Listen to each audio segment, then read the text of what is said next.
Hello, good morning बच्चों। BA BEd first year history के अपने इस क्लास में आप सब बच्चों का स्वागत है। तो हम लोग चालू कर रहे हैं, कर रखा है पिछली एक दो क्लासों में मेसोपोटामिया जो सभ्यता है उसको चालू कर रखा है, और वो अपने सिलेबस की फर्स्ट यूनिट का एक टॉपिक है। ठीक है, तो मेसोपोटामिया सभ्यता मुख्य रूप से उसमें हम तीन चार संस्कृतियों को पढ़ेंगे। उसमें जो पहली संस्कृति है वो है सुमेरियन संस्कृति। तो मैंने ऊपर लिखा है सुमेरियन, मुख्य रूप से उसको सभ्यता बोल दो, संस्कृति बोल दो, क्योंकि जब मेसोपोटामिया सभ्यता को हम पढ़ रहे हैं ना, तो उसमें हमें चार संस्कृति को पढ़ना पड़ेगा। कौन कौन सी है मैंने बताया था आपको। एक तो था सुमेरियन, एक था बेबीलोनिया, एक था अकाडियन और एक था एसीरियन। और इन तीनों संस्कृतियों से, इन तीनों सभ्यताओं से क्वेश्चन हर बार पूछे जाते हैं। इनकी सामाजिक व्यवस्था, इनका धार्मिक ढांचा, इनका राजनीतिक व्यवस्था, एक प्रकार से जो व्यवस्थाएं होती है ना, जैसे आर्थिक, सामाजिक, राजनीतिक और धार्मिक, और इनकी साहित्य के बारे में, इनकी धर्मलिपि के बारे में, इनकी शिक्षा व्यवस्था, जो भी चीजें ना, उन सब से जुड़ी हुई हमें क्वेश्चन हर बार क्वेश्चन में पेपर में मिलते हैं। तो मैंने आज लिखा है सुमेरियन सभ्यता के बारे में। तो सुमेरियन सभ्यता में सबसे पहले हम ये देखते हैं कि भाई सुमेरियन जो सभ्यता थी ना, वहाँ का समाज कैसा था, समाज का रवैया कैसा था, समाज में लोग कैसे रहते थे। तो एक नंबर पे मैंने लिखा है यहाँ पे समाज। तो भाई सबसे पहले हम ये देखते हैं, क्योंकि किसी संस्कृति, किसी सभ्यता या किसी समय काल, किसी मुख्य रूप से देश के बारे में, राज्य के बारे में जानने के लिए क्या होता है ना, कि हमें वहाँ का ढांचा पता होना चाहिए कि किस प्रकार के लोग हैं, उनकी माइंड सेट कैसा है, उनका किस प्रकार से वो लोग सोचते हैं, क्या रवैया है उनका। तो ये जो समाज था ना, वो तीन भागों में बंटा हुआ था। जैसे हमने मेसोपोटामिया में देखा था कि समाज जो है वो तीन भागों में बंटा हुआ था। जैसे कि पहला था उच्च वर्ग, फिर आता है मध्यम वर्ग, फिर आता है निम्न वर्ग। तो जो उच्च वर्ग होता है उसमें कॉमन सेंस की हाई लेवल के लोग होंगे, धनाढ्य परिवार के लोग होंगे, कुलीन वर्ग जिसको बोलते हैं, पैसे वैसे लोग, पैसे वाले लोग, मतलब वीपीआई लोग बोलते हैं उनको। फिर जैसे कि उनको कुछ विशेष अधिकार प्राप्त थे, उनके ऊपर कोई मुकदमा जो है ना, नहीं ज्यादा समय तक मुकदमा जो है ना बड़े लेवल का उस पर दायर नहीं किया जा सकता था। उनको एक प्रकार से वो जहाँ रहते थे ना, उनको एक प्रकार से घर भी वेबशाली वाले घर थे, बड़े बड़े घर थे। ठीक है, फिर जो दूसरा आता है वो आता है मध्यम, मध्यम वर्ग आता है। तो भाई मध्यम वर्ग कौन लोग थे, जो कि ज्यादा हाई लेवल के भी नहीं है और ज्यादा निम्न के भी नहीं है, गिरे हुए भी नहीं है, बिल्कुल गरीब भी नहीं और बिल्कुल अमीर भी नहीं है, वो लोग बीच वाले लोग। और बीच वाला जो ये दायरा होता है ना, बीच वाला ये जो वर्ग होता है, वो क्या होता है ना, कि वो एक प्रकार से अपने कलम के माध्यम से, अपने बोली के माध्यम से, अपने लेखनी के माध्यम से क्या करता है, अपना गुजारा करता है, अपना जीवन निर्वाह करता है। तो इसमें मुख्य रूप से जो आते थे, वो आते थे लेखक वगैरह आते हैं, विद्वान आ गए, इतिहासकार हो गए। इसके अलावा जैसे कि जैसे जमींदार वगैरह बोल दो आप, जो भी है ना, बीच वाले लोग, वो लोग मध्यम वर्ग में आते थे। फिर जो आता है ना, एक प्रकार से थोड़ा बहुत जैसे किसानों का भी एक वर्ग होता था। ठीक है, किसानों में भी जो ज्यादा पैसे वाले जैसे जिसके पास ज्यादा जमीन है ना, तो वो मध्यम वर्ग में आता था। और किसानों में जो लो लेवल वाला किसान है, जिसके पास एक प्रकार से जमीन का टुकड़ा बहुत कम है, या फिर वो एक प्रकार से ऋणी है, उसके ऊपर कर्जा है ना, तो वो किसान बिल्कुल निम्न वर्ग में आता था। निम्न वर्ग में सबसे पहले तो हम दास को काउंट करेंगे। दास जो थे ना, वो निम्न वर्ग में आते। दास बोल दो उसको, गुलाम बोल दो आप। और दूसरी बात, जैसे श्रमिक वगैरह होते थे, मजदूर होते, जो मजदूरी करके अपना जीवन निर्वाह करते थे, वो लोग किसमें आते, वो निम्न वर्ग में आते थे। निम्न वर्ग कौन होता है, वो होता है निम्न वर्ग जो जमीन से जुड़ा हुआ होता है। ठीक है, जमीन से जुड़ा हुआ होता है, और उसके कोई बड़े सपने नहीं होते हैं, वो बिल्कुल एक प्रकार से दो रोटी कमाना इसका उद्देश्य होता है जीवन चलाने के लिए, वो था निम्न वर्ग। तो ये हमने देखा उसके समाज के बारे में, कि समाज मुख्य रूप से तीन भागों में बंटा हुआ था। ठीक है, फिर आता है परिवार। तो भाई परिवार कैसा होगा, परिवार यहाँ का जो परिवार था ना, वो हड़प्पा कालीन जैसा नहीं था। हड़प्पा कालीन समाज कैसा था, हड़प्पा कालीन समाज था मातृ स्तात्मक समाज था। मातृ स्तात्मक का मतलब ये था कि माता का दर्जा परिवार में ऊंचा माना गया था। यहाँ नहीं था। यहाँ का जो समाज था ना, वो पितृस्तात्मक समाज था। और पितृस्तात्मक समाज में हम ये लिखेंगे कि जैसे कि पिता मुखिया है घर का, सारे डिसीजन जो है ना वो पिता के द्वारा लिए जाएंगे। पिता क्या ये अधिकार है कि वो अपने पत्नी को तलाक दे सकता है। पिता का ये अधिकार है कि वो अपने जो संतान है, पुत्र है, उसको बेच सकता है। पिता के पास ये भी अधिकार है कि वो अपनी पुत्री को जो है ना देवदासी बना सकता है, मतलब देवदासी बनाकर मंदिर में छोड़ सकता है। क्योंकि यहाँ पे सुमेरियन सभ्यता को जब हम देखेंगे ना, तो यहाँ पे हम देवदासी प्रथा को देखेंगे। देवदासी प्रथा यहाँ पर बहुत बड़ी संख्या में थी। देवदासी कुछ लड़कियाँ, कुछ महिलाएँ जो थी ना वो देवदासी बना दी जाती थी और उनको जो है ना मंदिरों में छोड़ दिया जाता था भगवान के भरोसे, वहाँ पे वो सेवा करती थी और अपना गुजारा करती थी। तो यहाँ पे परिवार में पिता के पास ये अधिकार था कि वो अपनी बेटी को देवदासी बना सकता था। ये बात आ गई। फिर 3 नंबर पे आती है बात नारी की स्थिति कैसी थी कि ठीक है महिला का दर्जा एक प्रकार से या महिला की स्थिति कैसी थी उस तत्कालीन समाज में। तो भाई इतनी गिरी हुई नहीं थी जितना हम सोचते हैं कि पिता के पास इतने हाई लेवल वाले बहुत ज़्यादा अधिकार हैं, तो महिला बिल्कुल मतलब घर के कोने में पड़ी होगी ऐसा बिल्कुल नहीं था। महिला को भी जो है ना बराबर का नहीं कह सकते परंतु कुछ अधिकार थे महिला को जैसे कि जो स्त्री धन होता है ना जो कि शादी के बाद में महिला अपने साथ लेके आती है उन उस संपत्ति पर सिर्फ महिला का अधिकार था। पुरुष या उसका पति जो है ना उस एक प्रकार से उसके उस धन के ऊपर अधिकार नहीं जता सकता था पहली बात। दूसरी बात यहाँ पर ये आती है कि स्त्री घर के प्रत्येक डिसीजन में जो है ना पुरुष के बराबर खड़ी रहती थी। ठीक है? जैसे कि अगर एक हम ऐसे कह सकते हैं स्त्री के पास ये अधिकार भी था कि वो अगर उसके पति की जो है ना मृत्यु हो चुकी है तो मृत्यु होने के बाद में वो पत्नी क्या करेगी वो दोबारा शादी कर सकती है। विधवा पुनर्विवाह का प्रचलन था।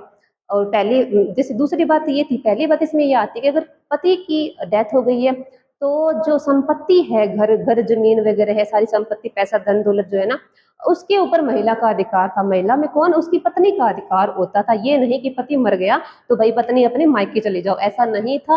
उस संपत्ति के ऊपर जो है ना पत्नी का अधिकार होता था। अगर वो चाहे तो उस संपत्ति का जो है ना एक प्रकार से उपयोग कर सकती है या फिर वो चाहे तो वो जो है ना दोबारा विवाह भी कर सकती थी। तो ये ढांचा देख कर ये मतलब इस प्रकार की कुछ चीजों को हम देख कर ये अंदाजा लगा सकते हैं कि महिला की स्थिति तत्कालीन सुमेरियन सभ्यता में अच्छी मानी गई थी। ठीक है वो पढ़ी लिखी भी थी वो उस टाइम की। आगे की बात आती है विवाह के बारे में। विवाह मैंने एक पॉइंट लिखी है विवाह की बातें। तो भाई देखो समाज पितृसत्तात्मक समाज है तो कॉमन सेंस वाली बात ये है कि विवाह जो थे ना कोई लव मैरिज तो यहाँ पे होती नहीं होगी ये अरेंज मैरिज ही थी। जैसे कि शादी विवाह जो होते हैं ना वो डिसीजन घर के पुरुष के द्वारा ही जो है ना पुरुष मतलब एक प्रकार से पुरुष मंडली जिसको बोल दो ठीक है उन्हीं के द्वारा निश्चित किए जाते थे। और जो उन्होंने निश्चित कर लिया उसी के अनुसार जो है ना आगे रीति रिवाजों के अनुसार शादी ब्याह होते थे। और विवाह में सहमति जरूर होती थी। दोनों पक्षों की वर वधु की सहमति जरूर आवश्यक मानी गई थी परंतु जो निर्णय था वो पुरुष मंडली के द्वारा ही लिया जाता था। ठीक है इसके बाद में जैसे कि दहेज प्रथा का हमें थोड़ा सा वो मिलता है अवशेष मिलते हैं हमें पता चलता है दहेज प्रथा सुमेरियन संस्कृति में विद्यमान थी। दहेज प्रथा क्योंकि ये अच्छी भी मैं ये नहीं मानती कि चीज गलत है। अगर थोड़ी सा बीच बीच में रखे ना तो चीजें भी सब सही होते। समाज ने कुछ नीति रीति रिवाज बनाए हैं तो बिल्कुल तो गलत नहीं होंगे भाई वो थोड़े बहुत सही होते हैं। अब एक बात मानो कि अगर महिला का खुद का स्त्री धन है तो वो कभी भी सक्षम है अपने डिसीजन को आगे बढ़ाने में अपने फैसलों को एक प्रकार से स्ट्रॉन्ग एक प्रकार से पावर है उसके पास में कि वो जो है ना एक डिसीजन ले सकती है। तो स्त्री धन के ऊपर स्त्री का यह अधिकार था और दहेज प्रथा तत्कालीन समाज में विद्यमान थी। फिर दासों के बारे में दास गुलाम वगैरह के बारे में हम थोड़ा सा इस प्रकार से लिख सकते हैं इनमें कि दासों की स्थिति इसके नाम से ये पता चल जाएगा कि इतनी बहुत गंदी थी बिल्कुल नहीं थी भाई। ये लोग सब मिलजुल के रहते थे अच्छी कंडीशन थी दासों की भी परंतु इतना भी नहीं था कि जितना कि किसान का था मतलब किसान का जितना अधिकार होता है उतना नहीं था। परंतु दासों को एक प्रकार से सामान्य स्थिति थी उनकी और वो अपना जीवन निर्वाह जो थे ना अपना गुजारा करते थे वो। और दास मुख्य रूप से कहाँ नियुक्त किए जाते हैं दास धनाढ़ लोग जो होते हैं ना कुलीन वर्ग लोग होते हैं जो कि उच्च पदाधिकारी थे उच्च कर्मचारी थे ना वहां पे दासों की नियुक्ति होती थी। ये बात है। दास और दासी इसमें स्त्री और पुरुष दोनों होते थे। ठीक है ये नहीं कि पुरुष ही दास बन सकते स्त्रियां भी दासी बनाई जाती थी बनती थी। फिर आता है समाज के ढांचे में हम लिखते हैं वस्त्र आभूषणों के बारे में। तो भाई वस्त्र आभूषणों में मुख्य रूप से ये सुमेरियन संस्कृति के लोग क्या करते थे सूती वस्त्र हो गए ऊनी वस्त्र हो गए या फिर जो पशुओं को जो चमड़ा होता है ना खाल को उतार के जो मतलब उसे चमड़ा मतलब उसकी खाल से जो वस्त्र बनाए जाते थे ना वो लोग ये वस्त्र पहनते थे। गहनों में हम मुख्य रूप से महिलाओं की जो वो होती है ना प्रसाधन सौंदर्य की वस्तुएं होती है उनको हम देखते हैं जो भी वस्त्र जो भी सौंदर्य की वस्तुएं होती है महिलाओं की जिसमें हम अंगूठी को ले सकते हैं कंघी हो गया कंठहार हो गया, गले का हार हो गया, जो भी है ना ये कंगन वगैरह जो भी वस्तुएं इत्यादि जो वस्तुएं हैं हम इसमें काउंट कर सकते हैं। प्रसाधन की वस्तुएं थी ये। एक चीज ये लिखती है मृतक संस्कार की विधि। ये लोग पता क्या करते थे, ये लोग जब शव को दफनाते थे ना, उसको दफनाने के बाद में ये लोग क्या करते थे कि उसमें उसके साथ में कुछ वस्तुएं रख देते थे। जैसे किसी एक मतलब दफना दिया शव को, और दफनाने के बाद में उसके साथ में कुछ जैसे कि कोई महिला को दफनाया गया है, तो उसकी कोई प्रिय वस्तु जो है ना, जैसे वस्त्र हो सकता है, कोई आभूषण हो सकता है, उस वस्तु को जो है ना उस महिला के साथ में दफना दिया जाता था। ये थोड़ा सा इनका एक प्रकार से कह सकते हैं विश्वास था भगवान के प्रति, या इनका थोड़ा सा ये था रीत, मतलब समाज का प्रचलन हो सकता है, कुछ भी हो सकता है, हम सिर्फ आंकलन कर सकते हैं, हम सिर्फ अंदाजा लगा सकते हैं। ये बात हो गई, ठीक है। फिर देखो इनका आर्थिक ढांचा कैसा था, इस तरफ देखो आर्थिक ढांचे में, आर्थिक व्यवस्था सुमेर संस्कृति के लोग, ये लोग खेती करते थे। अब खेती मतलब मुख्य रूप से कृषि, ठीक है। अब एक बात यहाँ पे याद रखी जाने वाली ये है कि सुमेरियन संस्कृति में जो कृषि की जाती थी ना, वो कृषि तीन प्रकार से की जाती थी, ठीक है।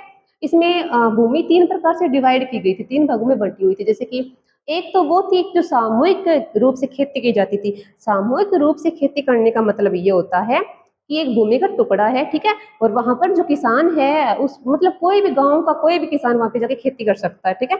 सामूहिक खेती कर सकते हैं, मिलजुल के कर सकते हैं, वो सामूहिक कृषि थी, ठीक है।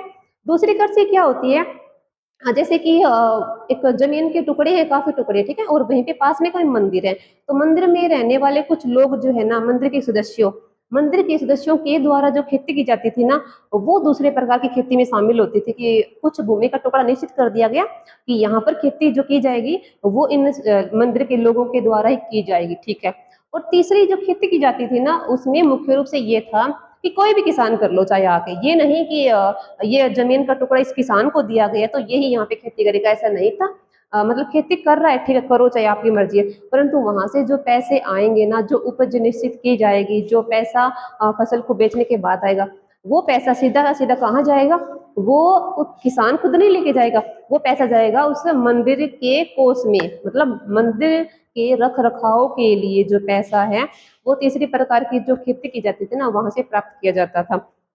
तो तीन प्रकार से खेती होती थी यहाँ पे सुमेर संस्कृति में। पहले सामूहिक रूप से हो सकता है, फिर निश्चित किया गया था कि मंदिर के सदस्य जो है ना, मंदिर के लोग ही खेती करेंगे, जमीन के टुकड़ा उनको दे दिया गया था। तीसरी प्रकार की खेती में ये था कि कोई भी किसान खेती कर सकता है भाई, निश्चित नहीं था। और मुख्य रूप से सामूहिक खेती ये नहीं था कि अगर कोई जमींदार है तो वो मतलब उससे क्या ही वो टुकड़ा, ऐसा नहीं था। सामूहिक का मतलब क्या होता है, मिलजुल कर सब खेती करते थे, ये था। पशुपालन में हम थोड़ा सा ये लिख सकते हैं इसमें, हाँ, कि जैसे गाय, जैसे देखो अगर कोई खेती कर रहा है, कृषि कर रहा है, किसान है, तो निसंदेह वो पशुपालन भी करेगा साथ में, ठीक है। साथ में पशुपालन करेगा और साथ में जो है खेती करेगा। पशुओं में हम इस प्रकार से लिख सकते हैं कि गाय, बैल बकरी जो होती है ना, भेड़ बकरी मुख्य रूप से, गाय होगी, भैंस हो गई, ये पशु, और कुत्ता मुख्य रूप से, ये पालतू पशु थे, वो पाले जाते थे किसानों के द्वारा अपने घरों में। ये बात होगी। तीसरा यहाँ पे लिखा है पॉइंट, वो है उद्योग धंधों के बारे में। उद्योग धंधों में थोड़ा सा हम इस प्रकार से लिख सकते हैं कि तत्कालीन जो संस्कृति थी ना, उसमें किस प्रकार के उद्योग जो थे ना वो विकसित किए गए। पहली बात तो ये कि ये लोग जो है ना लोहे से परिचित हो चुके थे, ठीक है, लोहे को ये लोग जान चुके थे। अब लोग क्या कर रहे थे ना, लोहे को काम में ले रहे थे, ठीक है। और दूसरी बात ये कि जैसे कि कुछ इन्होंने कुछ हथियार बनाए ना, जैसे कि अगर सुई बनाई है, सुई चूजा बनाया है, कोई चाकू बनाया, कोई तलवार बनाई, कोई हथौड़ा बनाया ना, तो ये लोग पता किसके बना रहे, पत्थर के बनाते हैं, या फिर बनाते थे ये लोग जैसे कि हड्डियों के। किसकी हड्डी, वो थी हाथी दांत की हड्डी, मान लो आप किसी भी पशु की हड्डी मान लो, तो हड्डियों से ये लोग क्या करते थे, सुई बनाना, हथौड़ा बनाना, या फिर कह सकते हो आप कोई भी औजार जो कि खेती में काम आता हो, या फिर घरेलू कोई काम में, घरेलू कार्यों में जो काम आता था ना हथियार, वो औजार या हथियार जो है ना इस हड्डियों से बनाए जाते थे या फिर लोहे से बनाए जाते थे। तो इससे हमें क्या पता चलता है कि हड्डियों के और लोहे के उद्योग धंधे थे ना, वो यहाँ पर इन लोगों ने विकसित कर रखे थे। ठीक है, ये बात यहाँ पे कंप्लीट हो गई। इधर मैंने थोड़ा बहुत लिखा है इन लोगों की लिपि कैसी थी, ठीक है। लिपि में जैसे कि ये बात है, इनकी जो लिपि है भाई वो क्या है, भाव चित्रात्मक लिपि है। भाव चित्रात्मक लिपि का मतलब ये होता है कि इन लोगों ने जो लिखा है ना, वो चित्रों के माध्यम से हमें समझाया है, वो चित्र बनाए हैं वो, ठीक है? चित्रों के माध्यम से इन्होंने एक प्रकार से लिखा है और अपने भावों को व्यक्त किया है दूसरों को समझाने के लिए। हालाँकि जैसे कोई चित्रकार है, ठीक है? उसने वो चित्र बनाया, अब उसने शाम के दृश्य में, अब वो रात का बैठा है, ठीक है? वो चित्र बना रहा है, उसने क्या सोच के बनाया हमें तो नहीं पता भाई, हम सिर्फ आंकलन लगा सकते हैं, हम तो सिर्फ सोच सकते हैं, अनुमान लगा सकते हैं।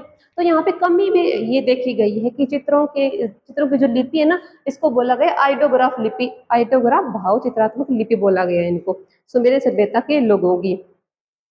एक बात ये है जैसे कि अगर कोई कुछ इनकी लिखी हुई चीजें ना, जैसे कि उन्होंने कि चित्र बना दिया, एक एक जैसे कि चित्र बना दिया कोई कुछ भी एक, पर जैसे कि स्त्री का चित्र बना दिया, स्त्री कैसी है, चलो कोई मान सकते हैं हम, एक स्त्री है, अच्छा वो दास है, ठीक है, और उसने उस स्त्री का चित्र बना दिया, तो साथ में जो है ना एक पर्वत का भी चित्र बनाएगा, वो बनाने वाला पर्वत का भी चित्र बनाएगा, तो इससे समझने वाला क्या समझेगा, वो ये समझेगा जैसे कि ये दासी जो है ना वो कहाँ की है, ये पर्वतीय चित्र की दासी है, पर्वत में रहने वाली है, पर्वतीय चित्रों के आसपास रहने वाले जो दास दासी है ना, उनका चित्र है ये। तो आंकलन और अनुमान से लगा सकते हैं इन चित्रों को देखकर। तो ये था इनका लिपि, ये थोड़ा सा इनका लेखन पद्धति और इनकी लिपि। और जैसे कि थोड़ा सा इस प्रकार से लेखन में हम ये देखते हैं, ये लोग पता कैसे लिखते थे, ये लोग तख्ती पे लिखते थे, तख्ती आज से 20 साल पहले को आप याद रख लो, तख्ती पे लिखा जाता था। तख्ती एक प्रकार से किसकी होती, बांस की भी बनी होती थी। तो जो तख्ती थी ना उस पे ये एक प्रकार से कलम स्याही स्याही के माध्यम से, कलम जो थी ना वो मुख्य रूप से बांस की बोल दो, सरकड़ी सरकड़ी जो होती है ना, बरंगदे बोल दो, उसके बने हुए होते थे, उसके माध्यम से ये लोग तख्ते के ऊपर लिखते थे और वो उसको फिर सुखाते थे, और वो जो चीजें थी ना वो चिरस्थायी रहती थी। ये था इनका लिखने का तरीका। शिक्षा में हम ये, हाँ, शिक्षा में ये चीजों को लिख सकते हैं कि शिक्षा थी ना तत्कालीन समाज की शिक्षा कैसी थी भाई। हाँ, कि ये लोग जैसे कि पाठशालाएं भी बनी हुई थी, पढ़ने लिखने के लिए पाठशालाएं बोल दो, स्कूल बोल दो, वो भी बनाए गए थे। इसके अलावा जो मंदिर थे ना वो भी पढ़ाई के लिए काम में लिए जाते थे। मंदिरों में सिर्फ ये नहीं कि मतलब भगवान की पूजा ही कर ली, ये नहीं था। मंदिरों को काम में लिया जाता था पढ़ाई करने के लिए, बच्चों को वहां पर बैठ के पढ़ाया भी जाता था। तो मंदिर भी बने हुए थे, पाठशाला भी बनी हुई थी, किसके लिए, शिक्षा के लिए बनी हुई थी। ये बात है। और तत्कालीन जो प्रधानाध्यापक होते थे ना, प्रधानाध्यापक मतलब जैसे कि पाठशाला में जो पढ़ा रहे हैं वो प्रधानाध्यापक कैसे थे, उनको एक शब्द लिखा है मैंने, उमिया नाम का प्रधानाध्यापक को बोला जाता था। क्वेश्चन ये आ जाए कि उमिया किसे कहा जाता था, तो उमिया जो सुमेरियन सभ्यता में जो पाठशालाएं थी ना, तो समाज में पाठशालाएं थी, उन पाठशाला में जो पढ़ाते थे ना, टीचर बोल दो, उनको उमिया कहा गया था सुमेरियन संस्कृति के अंतर्गत। ये बात थी। तो यहाँ पे सुमेरियन संस्कृति की थोड़ा बहुत अपने हम लोगों ने ऊपर ऊपर से इन चीजों को समझा था। कल की क्लास में हम जो दूसरी संस्कृति है ना उसको देखेंगे, उनको समझेंगे। ठीक है बच्चों, थैंक यू।